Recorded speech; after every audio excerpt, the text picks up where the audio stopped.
Que Dios sea con ustedes, amados hermanos, transmitiendo desde Oregon y para todo el mundo, su hermano y amigo Eduardo Gándara, esperando que la paz de Cristo reine en sus corazones. El día de hoy vamos a seguir con nuestra serie que hemos estado preparando por los últimos dos mensajes. Hemos hablado acerca de que somos barro y en nuestro último mensaje hablábamos de cómo el apóstol Pablo pudo transformar su vida. Dios, en su misericordia, quería algo mejor para él y lo tomó y le fue dando una forma diferente a la que Pablo ya estaba tomando. O sea, estaba tomando un rumbo equivocado, pero Jesucristo tenía otros planes para Pablo. Y se da cuenta Pablo que el que está equivocado es él y cambia completamente, da un giro de 180 grados y ahora aquel personaje tan importante que él creía que no existía o que era una invención, nuestro Señor Jesucristo, ahora resulta que él se da cuenta que es el Mesías, el Hijo de Dios. Y el día de hoy vamos a compartir parte de la escritura que se encuentra en la segunda carta a los Corintios. En el capítulo 4 hemos basado este mensaje: luz en nuestro corazón, porque Dios es lo que vino a poner en nosotros, que somos recipientes, somos contenedores, hechos de un material muy frágil, hechos de un material sumamente común, mas sin embargo, pues un material que en el cual Dios ha puesto de su gloria, ha puesto de ese amor, de esa misericordia y de ese gran poder. En la segunda carta a los Corintios podemos encontrar varios puntos interesantes que el apóstol Pablo les hace ver a estos hermanos de Corinto. La iglesia, pues es una iglesia joven, es una iglesia que tiene poco tiempo, es una iglesia que todavía necesita mucha atención y sobre todo ahora que están otras personas ahí haciéndose cargo. Pablo directamente no puede, el trabajo de Pablo era otro, el establecer un lugar, irse y ir a establecer otro, pero ya a este punto Pablo pues está escribiendo a los hermanos y se da cuenta de que hay algo que arreglar. Vamos a verlo desde una manera simbólica y es como poder nosotros ver la imagen de aquellas personas que limpiaban el trigo.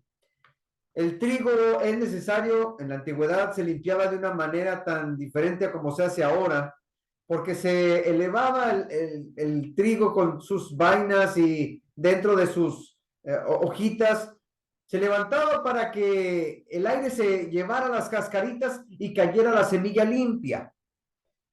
Esa cascarilla pues no se requiere, esa cascarilla no ayuda para nada.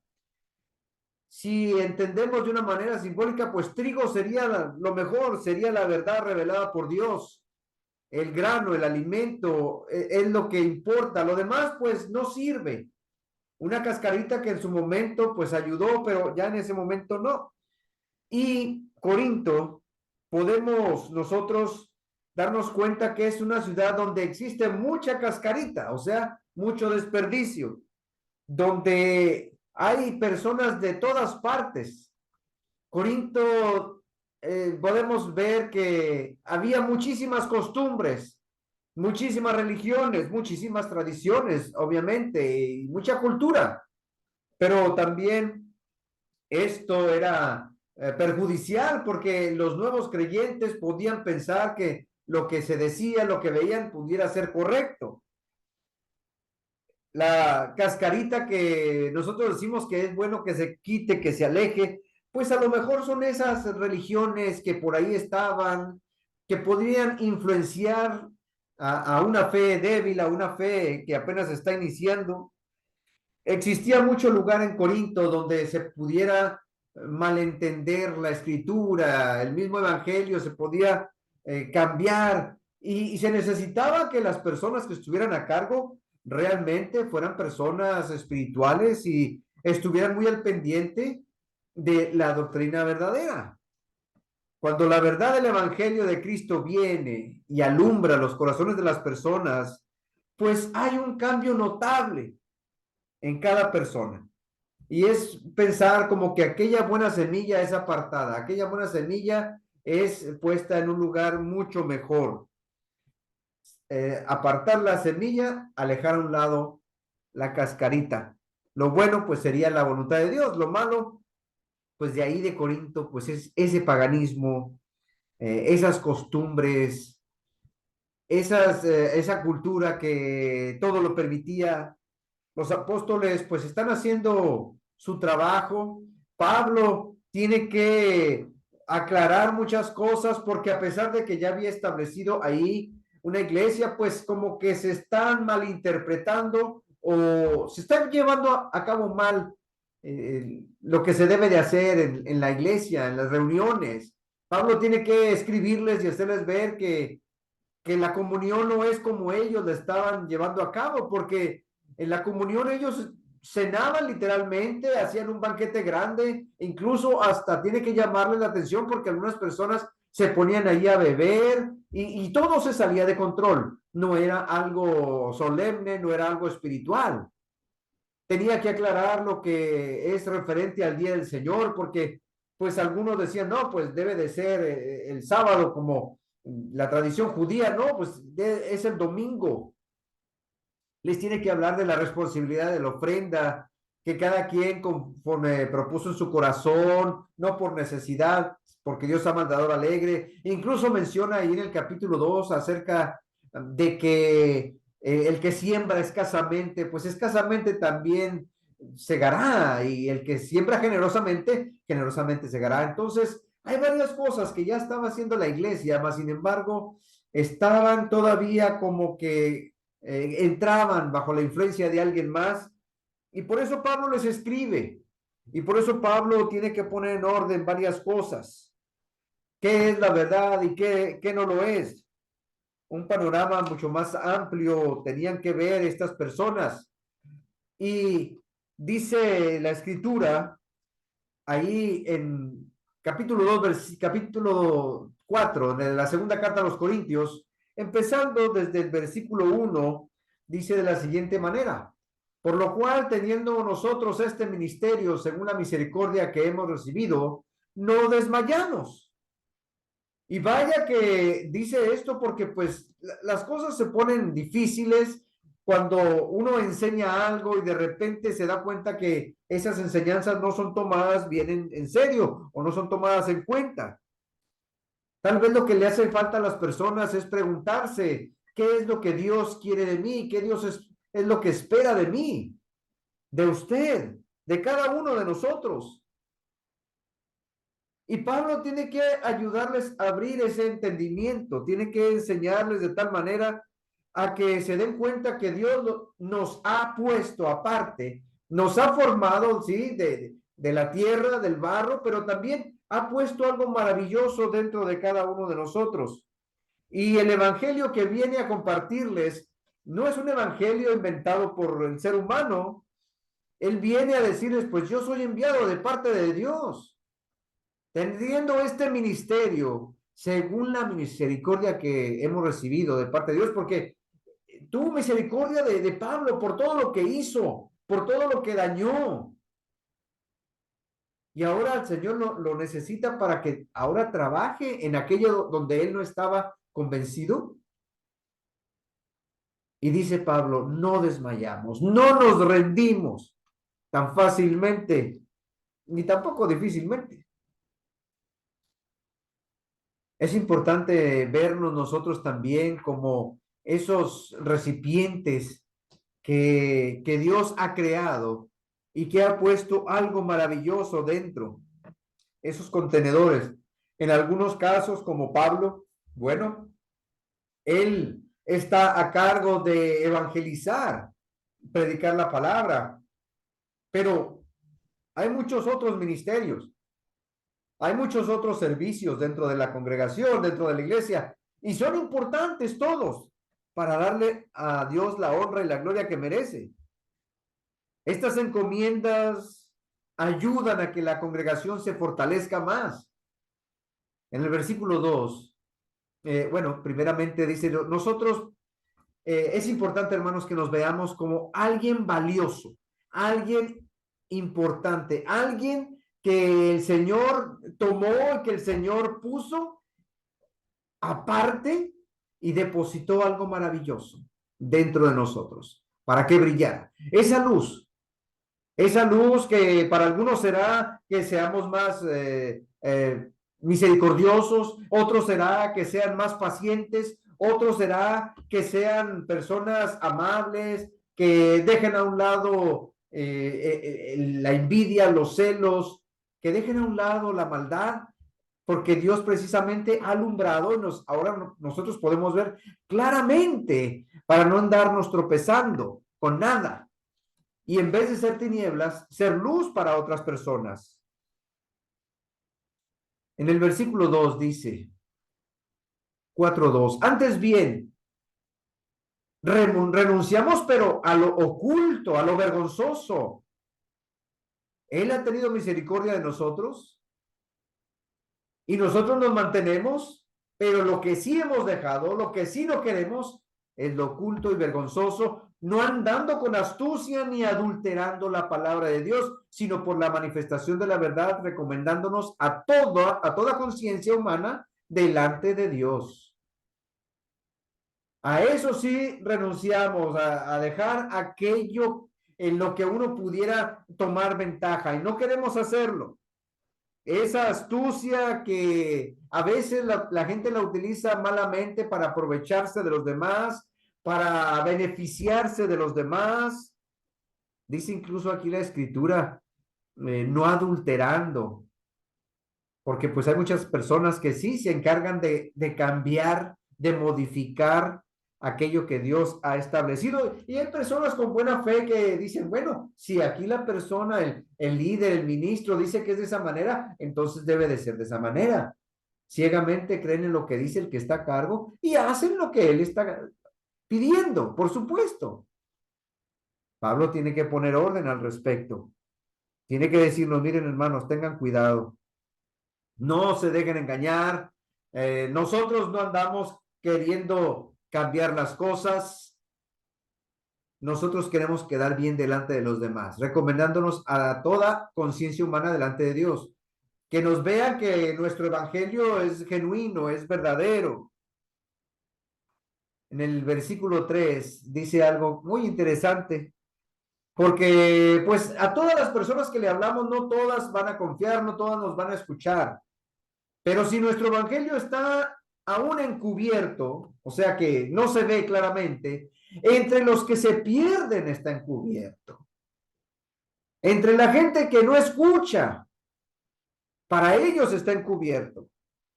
O sea, ellos no ven claramente. Y no porque, lo dice más adelante, no porque uno no esté explicando bien, no sea claro. No entienden el evangelio que proviene de los cielos, no entienden que el mensaje es importante y no nos aceptan a nosotros como esos mensajeros que venimos de parte de Dios. Pero ¿saben ustedes por qué no entienden? ¿Por qué esa gente se pierde? Bueno, porque dice en el versículo 4, en los cuales el Dios de este siglo cegó el entendimiento de los incrédulos, para que no les resplandezca la luz del evangelio de la gloria de Cristo, el cual es la imagen de Dios.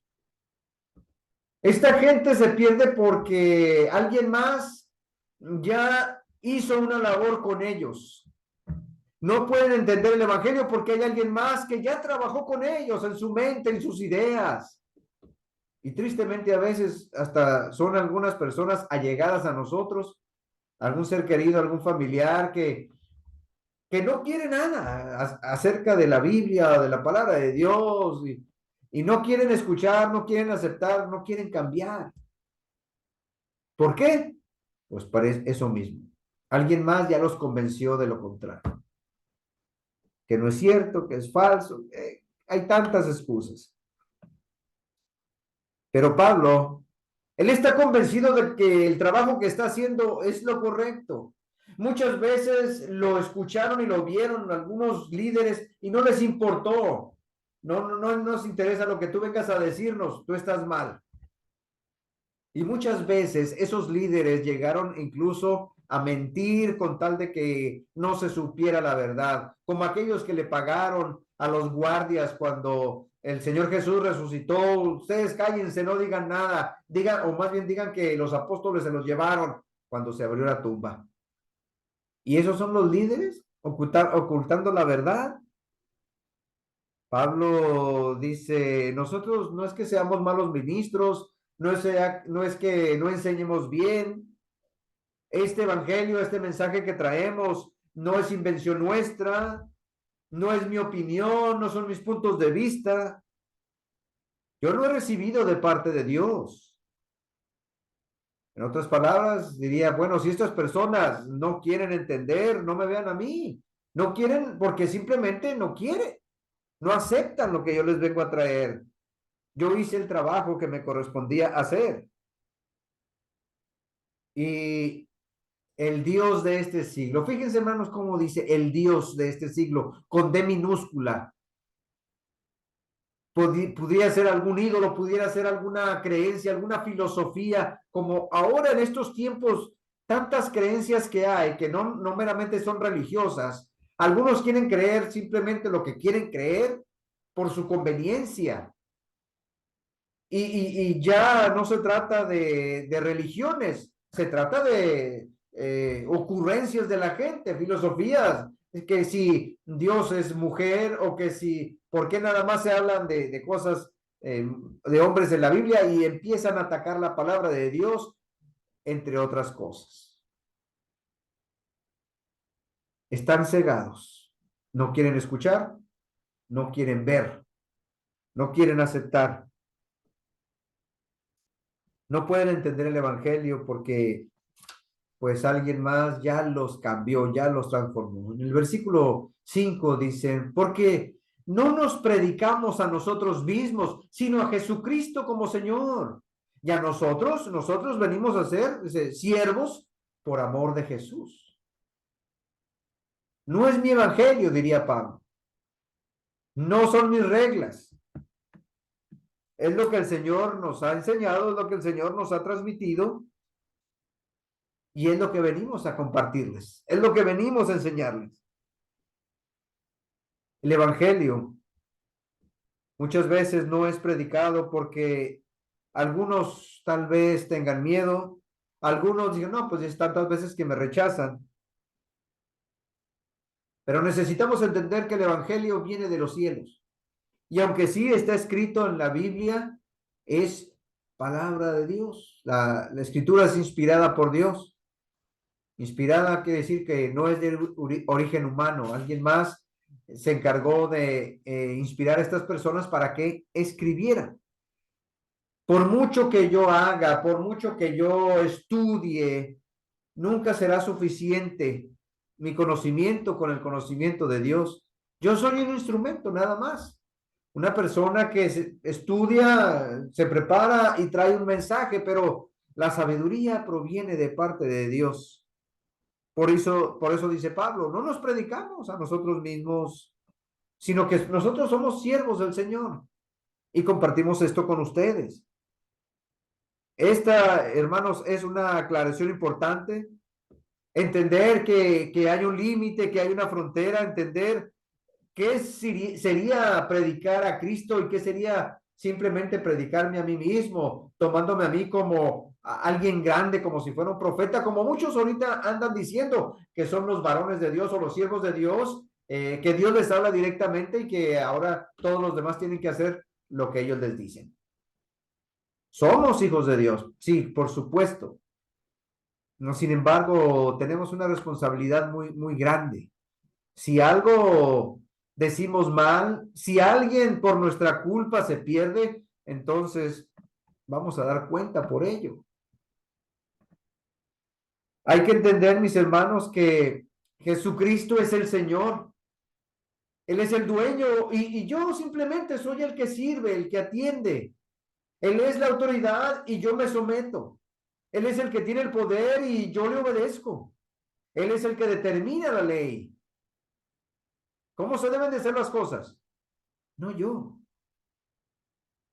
Soy un depósito donde el Señor pone algo maravilloso, pero también eso debe de brillar y debe ayudar a los demás. Por eso también dice en el versículo 6, porque Dios que mandó que de las tinieblas resplandeciese la luz, es el que resplandeció en nuestros corazones para iluminación del conocimiento de la gloria de Dios en la faz de Jesucristo. Y esta es una muy fuerte aclaración, porque uno como siervo se debe de limitar precisamente a eso, a servir. Dios es el que manda, es el que dice, se debe de hacer de esta manera. Y ahora en estos días también hay muchas personas que quieren hacer las cosas según como ellos se sientan, según como ellos se perciban. Y no, no debe de ser de esa forma. No es de esa manera, está mal esa persona. Dios mandó, pero antes de mandar, Él pensó, Él organizó, Él planeó detenidamente cómo deberían de hacerse las cosas. No nosotros a nuestra capacidad, a nuestra inteligencia, porque por mucho que sepamos, por mucho que hagamos, pues nunca vamos a poder lograr ser mucho más grandes, mucho más fuertes, mucho más poderosos que el Señor. Para nada, por supuesto que no. Él mandó que en el corazón de las personas se pudiera desarrollar esta maravilla, que se hiciera la luz en cada corazón, así como en el principio. Dice la escritura que en los principios Dios creó los cielos y la tierra y luego dice el Señor, sea la luz y fue la luz. Así también la luz en nuestro corazón, en nuestro ser, en nuestro interior, para que comprendamos, para que veamos, para que entendamos claramente cuál es su voluntad. Al leer el Evangelio, poder comprender cuál es el propósito. Mucha gente dice, pues yo leo, pero no entiendo, está muy difícil, está en un lenguaje antiguo. No, no se trata de eso. Se trata de que la persona, a veces para empezar, no tiene la disposición y por supuesto que no tiene el Espíritu Santo. Puede entender una parte nada más, pero no todo. Para poder comprender la palabra de Dios necesitas tener Espíritu. ¿Y cómo se logra tener el Espíritu Santo? Pues habiéndote bautizado. Para estar bien con Dios necesitas arrepentirte. Darte cuenta que le ofendiste, fallaste y necesitas un cambio. Te arrepientes. Te bautizas. Y Dios pone de su espíritu dentro de cada uno de nosotros. Y ese Espíritu Santo se encarga de ayudarnos a acomodar eso que leemos, eso que escuchamos y vemos. Ese gran tesoro que Dios ha puesto en cada uno de nosotros. La luz de Dios llega a las personas y resplandece y nos hace ver personas completamente diferentes. Personas que no éramos antes así, y aunque a veces uno no lo nota, otras personas se dan cuenta en un cambio que hay grande en nosotros. Lo que está haciendo Dios es delinear, aclarar y establecer dentro de cada persona cuál es su propósito, su voluntad. El verdadero Cristo, no aquel que es manipulado y pues así deben de ser las cosas. Hágase la luz y el Señor pone de su luz maravillosa en nosotros y podemos nosotros ver claramente. Somos nosotros vasos de barro, vasijas, recipientes. Y llega desde los cielos esa luz maravillosa para llenarnos y para hacernos parte de los planes divinos de Dios. No se trata de que yo estudie mucho, no se trata de que yo me prepare en los mejores institutos, colegios, y que vaya y tome cursos y que vaya, tome seminarios y que esté sacando maestrías y doctorados en teología para poder compartir y enseñar a los hermanos. Somos tierra, somos barro. Somos hechos de un material simple y en cualquier momento nos podemos quebrar Pero Dios quiere que brillemos. Ha puesto de su maravilla en nosotros. Y eso que brilla en nosotros, eso bueno que Dios pone en usted y en mí, es para que se vea, brille, que usted sea una persona amable, que usted sea una persona atenta, que usted sea una persona paciente, una persona misericordiosa, una persona que se aleje de los vicios, una persona que ya no mienta, una persona que ya no tenga malos pensamientos o deseos hacia los demás, una persona que ya no sea vengativa, una persona que ya no sea rencorosa. Todo eso es luz y debe de brillar en usted y en mí. Dios no ha terminado su trabajo en nosotros. Dios sigue trabajando en este barro, en usted, porque quiere seguirle dando forma, quiere seguir esa obra que está todavía al pendiente. Mientras tengamos vida hay esperanza y pues necesitamos realmente darnos cuenta en qué áreas necesitamos mejorar y Dios nos va a ayudar en cada una de ellas. Dios me los bendiga, amados hermanos. Seguiremos hablando un poco más acerca de este tema. Que el Señor sea con ustedes. Bendiciones.